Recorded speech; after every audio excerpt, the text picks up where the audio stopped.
So I have four now. I have a Gromny, which is the first one. Then The Beast came out last November, and then Frozen in Ice. And the latest one is The Sea Was Angry. Oh, okay, so that's already out. That's right. It's out. Yeah, it's been out for a couple weeks now, and those are all by Severed Press. Right. I've been reading them out of order. You're putting those out pretty quick. So Yeah, like, yeah. Well, it's they're novellas.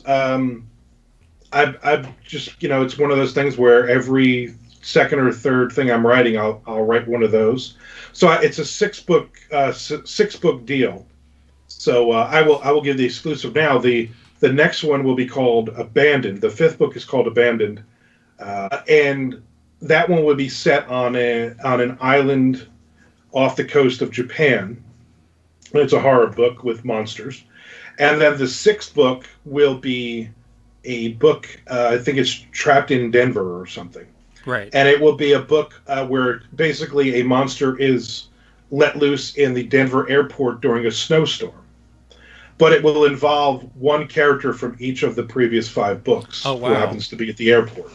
And that wasn't planned originally when I pitched the books, but it's something I'm going to do. And I've been doing really well, especially The Sea Was Angry. The cover's phenomenal. It's like a giant, um, when I basically pitch give them the book, and I say, okay, when the edits come back, and they say, give me an idea for the cover. So I've given them ideas for the covers, and that one was I want a giant kraken or monster with a tiny little like shrimp boat, and that's the cover, and it's a phenomenal cover. It's probably one of my favorite covers of all time.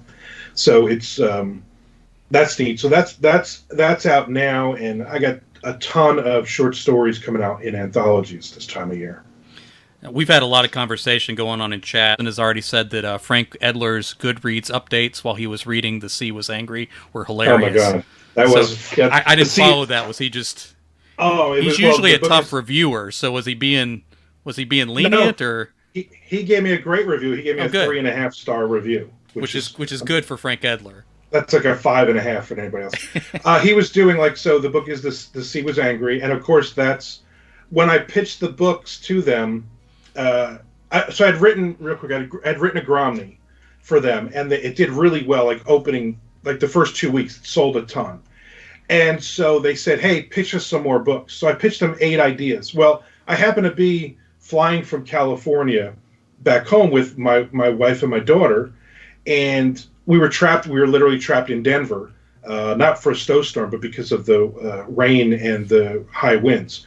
So as I'm sitting in this airport, I start just coming up with ideas for books. So I gave them 8 ideas, and they ended up picking five of them.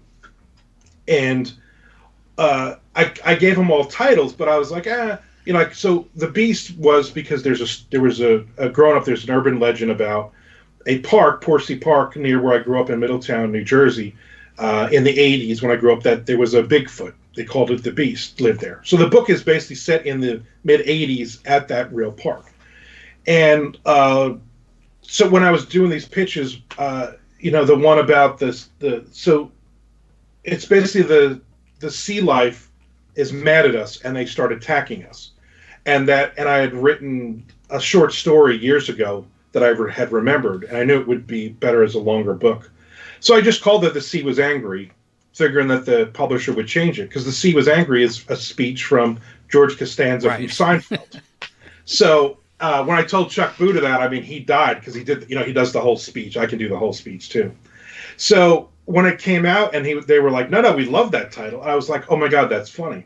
So Frank started doing The Sea Was Really Mad. The Sea Was PMSing. The Sea Was a little bit upset. I mean, every chapter as he was updating, he was doing that, which was really funny to follow along to see what he came up next.